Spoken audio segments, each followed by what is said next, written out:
So I'm going to talk to you about incorporating health economics into your grant applications. I'm not here to teach you to be a health economist, but to ensure that your application is as strong as possible with respect to the health economic components. So the first thing I want to do is just give a bit of a general introduction to health economics and what we do.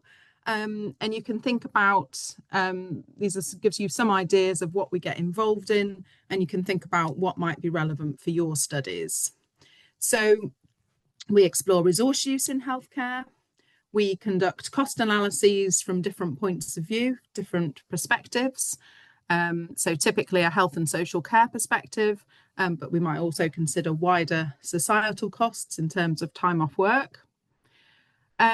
We also evaluate the impact of interventions on health-related quality of life using measures such as the Euroqual EQ5D or the short form 6D, or well-being or capability well-being measures such as the ICECAP. As I've just said, we evaluate the impact of interventions in a broader sense in terms of days of lost productivity or lost education for children. A key thing that we do is conduct economic evaluations. You might hear these referred to as cost effectiveness analyses or cost utility analyses. And this is looking at the value for money of new ways of working or new interventions.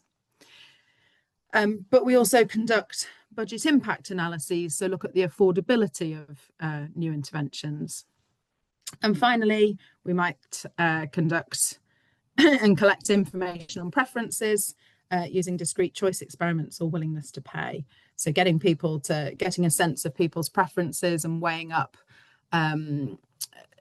different attributes such as waiting time, side effects, length of time a treatment might last, and that sort of thing. So there's a whole variety of things we get involved in.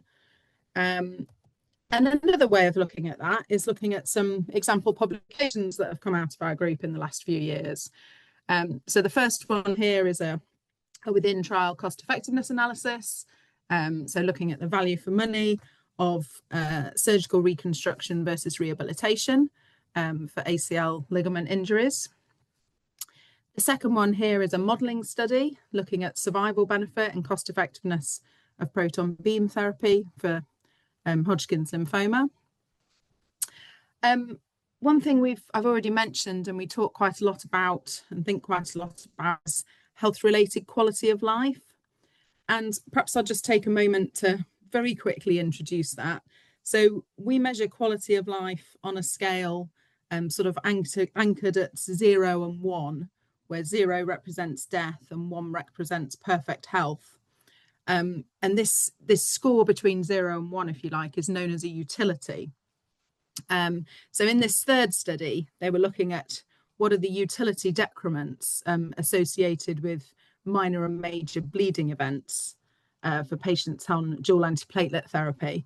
So they conducted a systematic review, so looked at the literature and what was already known, but then also did some primary research estimating these utility losses through a patient preference elicitation study using examples and a health-related quality of life measure.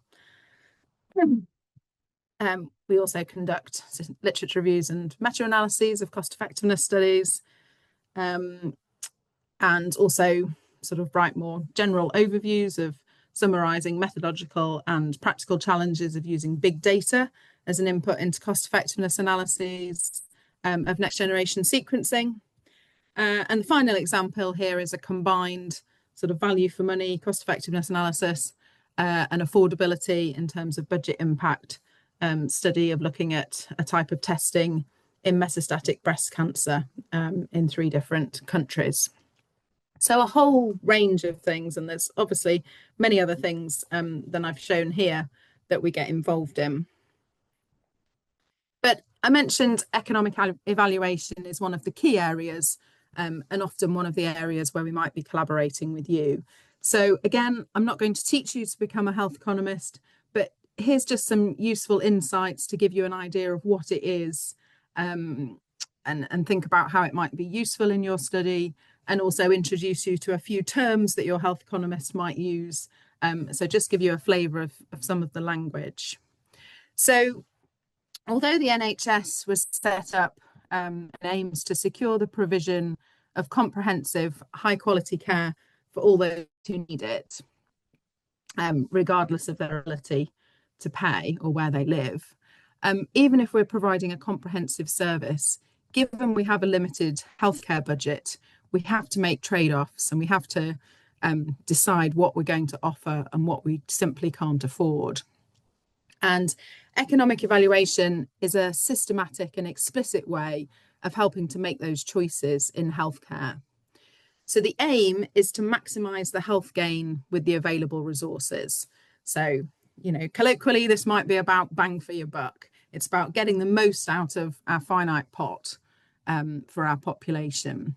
So we want to compare the costs and outcomes of new and existing interventions, and that data can come from a clinical trial or a modelling study.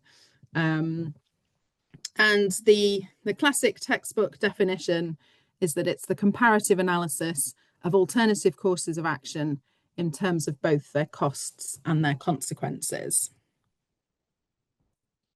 And I'll just take a moment to think about some of the key features of an economic evaluation. So it's always comparative. We don't just look at the new thing in isolation. We compare it to the next best alternative. So if you've got a new drug for heart disease, for example, that you want to evaluate, the appropriate comparator is likely to be the treatment that it would be replacing. So what's the current standard? So the current leading drug for that heart disease condition is going to be what you want to compare to. So we always start from the world we're in. What do we know now? And if we introduce this new thing, how would things change? We've already touched on it slightly, but the perspective of an economic evaluation is important. Whose costs and outcomes are we measuring? And typically, certainly in this country, NICE is looking for an NHS and personal social services perspective. So we're capturing health and social care costs. In some instances, where there's a particular burden on caregivers, for example, or time off work, we might want to capture a wider perspective, capture those lost productivity costs and cost to society. And how long do we conduct a study for? How far into the future do we capture our costs and our outcomes? So the time horizons should extend far enough into the future to capture all the costs and consequences of interventions being evaluated. So if we've got perhaps a new antibiotic for a urinary tract infection, we don't need a particularly long time horizon. This is something that hopefully resolves in, my clinical knowledge is lacking, but a few days, of certainly a couple of weeks. We don't need to measure costs and benefits way down the line. Whereas if we're looking at hip replacement surgery or something that impacts on mortality, then we want to take a much longer or a lifetime horizon to capture all the things that actually differ between our two arms of interest. So these are some of the things that your health economist might be talking to you about. And obviously there's many different designs that economic evaluations can take, but typically and most commonly, we might be conducting an economic evaluation alongside a clinical trial. So a within trial economic evaluation, where your time horizon is the same duration as the trial follow-up. Often we might want to extrapolate beyond the end of the trial to look at longer term costs and outcomes. So we can do that. Or you might be conducting a model-based economic evaluation, again, using published literature or patient-level data from a cohort study, for example. And this might take the form of a decision tree, where you're trying to make a sort of visual representation of the decision problem and map the different pathways that patients might go down. Or we might have perhaps a number of different health states that patients transition between and model that using a Markov model. Again, there's many other types of study design, but they're the most common and ones you may well come across. So, how to work best with your health economist. So the next few slides, I want to consider how you can work with your health economist to ensure your application is as strong as possible with respect to the health economics components. So in common with a statistician and your qualitative researcher, do contact them early. It's really helpful to be involved from an early stage to hear about how the design of the study as a whole is being developed, and also to input that and incorporate the health economics at an earlier stage as possible. It allows us to include the most appropriate methods for collecting data on quality of life, resource use and costs, and to really embed the health economic aspects into the project in the application. Like all other methodologists and people involved in the team, it gives time to cost us properly. So if you have difficulty, and I know it's already been raised, finding a health economist, do contact the RSS health economist for advice. One of us might be able to help, or if you let us know sort of roughly what a summary of your project, we can perhaps suggest people who might be working in that clinical area or field who might be interested. So it isn't easy at times, but you're very welcome to get in touch and we can try and help you with that. So once you've got in touch with a health economist and got someone on board, the next step is to work together to develop that aspect of the grant. And there's obviously many key things to address. But what I would say is that it's very much a collaborative effort, and we're going to need input from you and you're going to need input from us. But what we want to do at the end of it is to ensure that the economic question is stated clearly in the objectives, to ensure that the question and the approach is justified in terms of what will be undertaken and delivered, and to ensure that it's feasible, that the proposed data collection and analysis can be completed within the time frame and the budget of the grant, to think about the burden from the patient perspective, and to ensure that we've minimised that as much as possible while still getting a robust answer to the question, that we're adhering to best practice, and we've got clear and feasible milestones and deliverables. So we're going to use this case study, which is a 2017 health technology assessment call for applications to evaluate the clinical and cost effectiveness of physical activity for treating depression in adolescents. So the call asked applicants to submit plans for a 3-arm randomized controlled trial to evaluate high and low intensity physical exercise compared to exercise. And we're going to assume that you're designing an economic evaluation to run alongside this trial.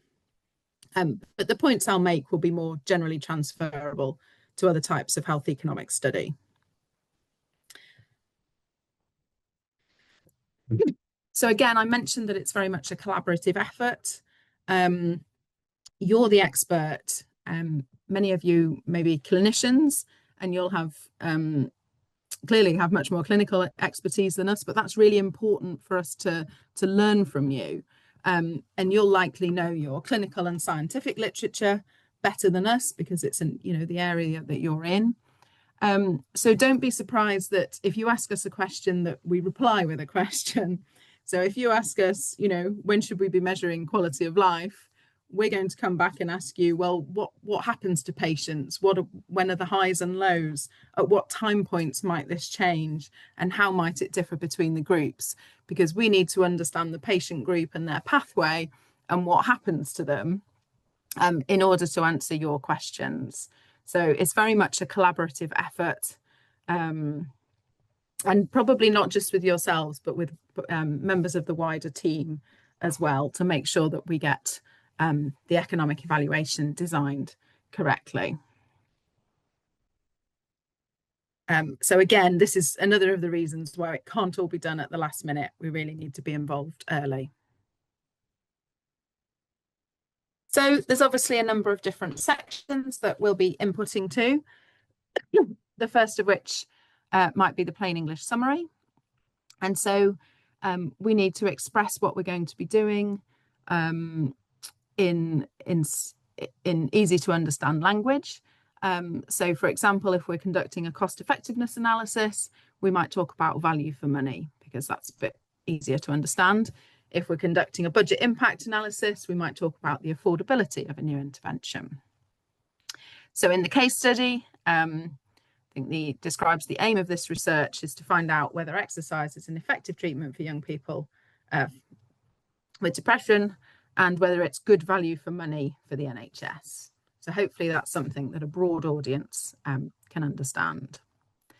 And I think common errors when we're talking about health economics or economic evaluations is that people get very hooked up on talking about cost savings. And we'll often say, oh, we're going to, this intervention will be cheaper, so we'll save money. But it's not just the cost of the intervention. We need to think about the consequences of the intervention and actually what happens to other types of resource use. So until we've collected that evidence, we can't be sure whether something will save money. And also an intervention can represent good value for money without being cost saving. So we have to make sure that we can evidence what we say. And in terms of economics, as you saw when I briefly described what an economic evaluation is, it's very much this sort of the dual aspects of costs and benefits or costs and outcomes. And so it's a bit confusing in health economics terms if we talk about cost savings as a benefit, because a benefit has a particular meaning in health economics. So it's good to keep costs and benefits and outcomes separate. So the next section we'll likely be inputting into is the background section. And here you need to explain why the research is needed. And there's usually a health economics argument to help make that case.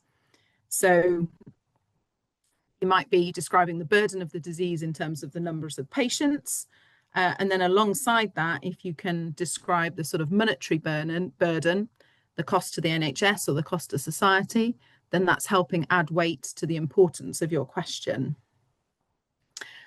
You also want to explain the existing evidence in this area.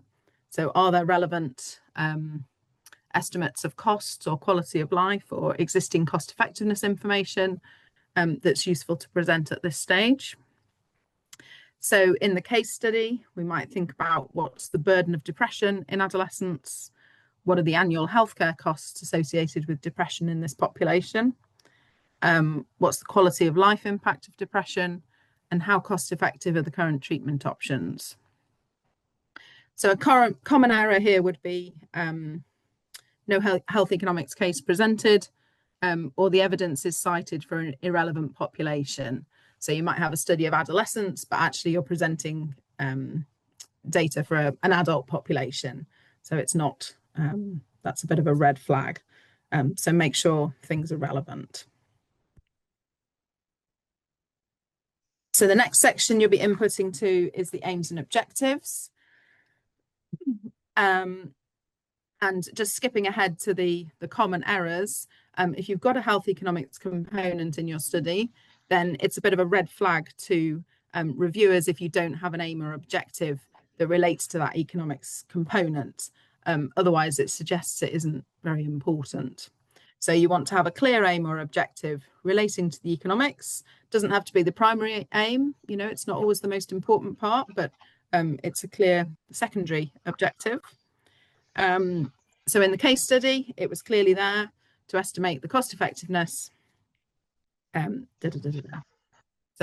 that was a clearly stated objective. Moving on to the methods and then the analysis section. You'll need to explain what data will be collected and need to justify why this is required, because it's putting a burden either on patients or on staff who are going to be employed in the study. So we need to make sure that we're collecting what we need, but not more than we need. So we want to collect information on health outcomes or quality of life, collect information on resource use and costs, and we'll need to think about our perspective to determine what types of costs we want to include. Very likely we want to include healthcare resource use. We may want to include productivity data, time off work. We may want to capture the impact on informal care. So friends and relatives supporting a patient. And we need to collect information on the unit costs to attach to each of these resource use items. And we need to think carefully about how these data will be collected. Will it be self-reported by patients? Will it be captured on case report forms? Are there specific questionnaires and instruments that we're going to use? Are we going to interview staff or patients? Are there routine data sources that we can use and interrogate? So medical notes, hospital records, disease registries, or national data sets, such as those hospital episode statistics, so secondary care data, or CPRD data, clinical practice research data link data, capturing a wealth of primary care data. So there's a lot to think through in terms of data collection, about what you collect, how you collect it, and also when you collect those data. And also fitting it into the other data collection within the wider study. So can you make use of the same time points as, you know, some of the clinical measures, for example? So in the case study, we would capture quality of life. We might also want to capture survival so that we can look at quality adjusted life expectancy. So we would plan to capture, in terms of quality of life, we would plan to capture the quality of life measure, the EQ5D5L, at baseline and at each follow-up visit. And we would convert that, the responses to that questionnaire into this quality of life score, if you like, or this utility, anchored on this scale from 0 to 1. And we'd use that using some UK population values. We might also want to capture a disease or symptom specific outcome measures related to anxiety, social functioning, so particular to the condition we're looking at here. We'll then want to capture resource use and costs, so the costs associated with the intervention, healthcare resource use, primary and secondary care resource use, medications, for example, and then we might also want to capture wider costs in the form of time off work or education, carer burden, and perhaps over-the-counter medications. And we'll want to capture that at each follow-up so that the recall periods aren't too long.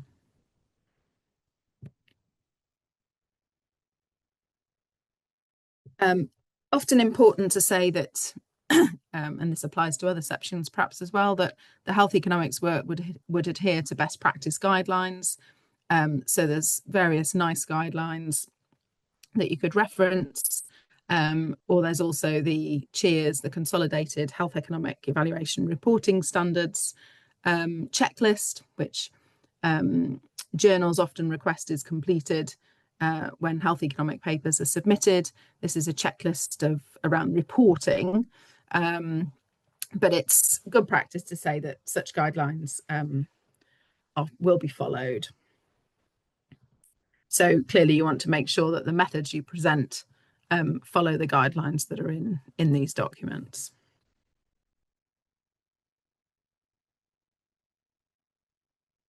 So moving more to the sort of analysis section, we'll also want to be describing when your analyses will take place. So will there be any interim analyses, or will it all be done at the end?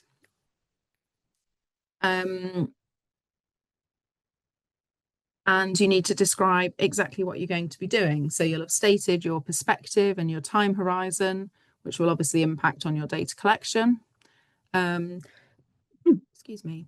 But you might want to describe how you plan to handle missing data. I would say that when we're collecting particularly resource use data, missing data can be a particular problem in health economics, just because of the number of different variables that we're capturing. So it's not like you just, administer one outcome measure at 3 points in time. you're actually collecting a number of different resource use variables. So you might collect, in trials, I've collected up to 100 variables per patient. So you can have really good data collection, but if they're just missing one of those values, you've got missing data. So it's quite common to have quite a lot of patients with missing data, even if overall 99% of your data is complete. So we commonly, or quite often, use multiple imputation to handle missing data. So it's certainly something we often have to think about. If we collect resource use data, we then need to think about where we're going to get our unit costs from in order to cost up that resource use. So if we capture the number of GP visits, we need a unit cost per GP visit in order to then calculate the total costs of that resource use. Discounting is a way of adjusting future costs. So say costs that might occur in 3 years' time to present values, so that everything's in the same year in our analyses. Also want to think about how we consider uncertainty, and then whether we need to do any forms of extrapolation. So for example, if there are differences in mortality between groups, do we need to extrapolate to a longer or lifetime time horizon? And finally, what software will we use? All good to specify.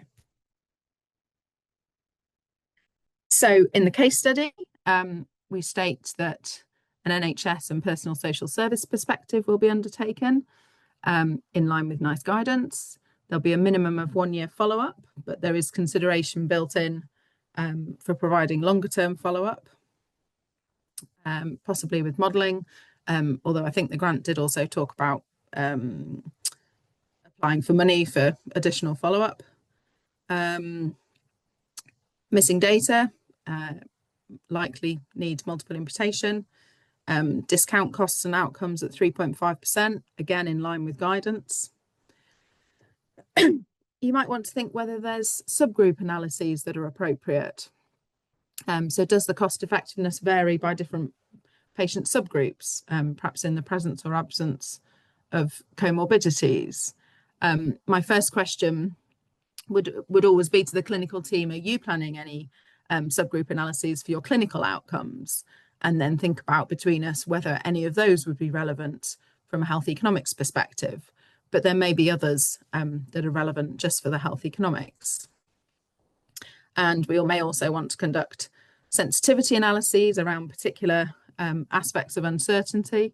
So whether the impact of adherence or uptake changes the cost effectiveness significantly.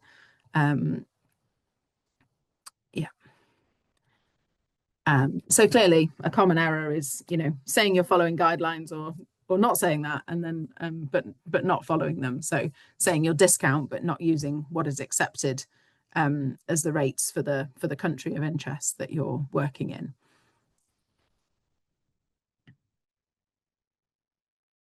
Here's some text from the case study, and we can see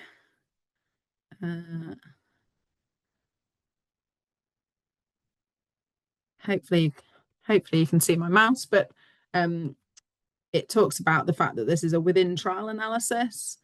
It's a cost effectiveness analysis. We're presenting, we are comparing. We've stated the perspective, NHS and personal social services perspective. We've got the time horizon from randomization to 1 year. We've clearly stated what the primary outcome is, QALYs, and how we're going to estimate that using the EuroQALY Q5D, and the time points at which that will be administered. We've said how resource use will be collected, and we've said that best practice guidelines will be followed. And then the second paragraph is more about the analysis. So we've talked about where our unit costs will come from, how the responses to the EQ5D will be valued and converted into those utility scores. Talked about how missing data handled, and then how we'll actually conduct our analysis that will present the incremental cost effectiveness ratio, so the incremental cost per QALY gained with each exercise program compared to the control. conduct our analyses in Stata, and then we describe how results will be presented. So once you've drafted all your sections for your health economics, you also need to think about the budget for health economics. And given the costing timeframes that universities and institutions need, we often have to think about this very early on, before we've got so far into the detail of designing the study, and that can be a challenge. But most health economists are project funded, so we need to fully cover our costs in order to spend time on your project. And it does add up, and this is perhaps, cost could be higher than this as well. So for a 5-year programme grant, as the lead health economist, it would typically include 5% or 10% of my time throughout, and then also a junior researcher's time for the significant chunks of activity. And obviously that will be totally dependent on your trial design. If it was an economic evaluation alongside a clinical trial, you might have some time input at the beginning for designing data collection forms and piloting them and getting the first few back and looking at how well it's completed. And then the researcher's time might drop, and then you might have time towards the end where you're starting to get your coding ready, get an early data extract, get your coding set up, so that when you do get your final data set at the end, you can conduct your analyses in a timely fashion. So it tends to be some time at the beginning and quite a lot of time towards the end, but obviously ongoing input for any issues as they arise, and for keeping in touch with how things are going.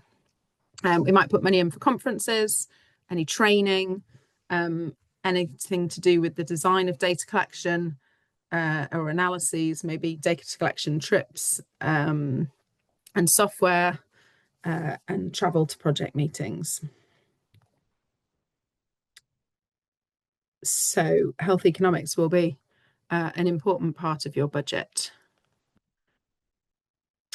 And then you need to think about how you're going to report your results. Will it be a combined paper with your clinical analyses, or perhaps more commonly now, it'll be a separate paper for the health economics, given just the amount of information we need to report to make it comprehensive. So often a separate publication to a specialist journal is appropriate. And depending on the funder, some allow you to include publication costs in the application. Do that if they allow it, and also factor in the time for preparing the publication if you can. So if this has whet your appetite and you'd like to know more about health economics, I would just flag there are a couple of introduction to health economic evaluation short courses run both by Southampton and Oxford, and many courses elsewhere, but given that's where we're based, I just flag these courses. So just to conclude, health economists can make a variety of valuable contributions to your grant application, and can hopefully increase the chances of getting your grant for some things. Do contact your health economist early in the grant writing process, especially to find them, but then also to have these two-way conversations and design that aspect comprehensively.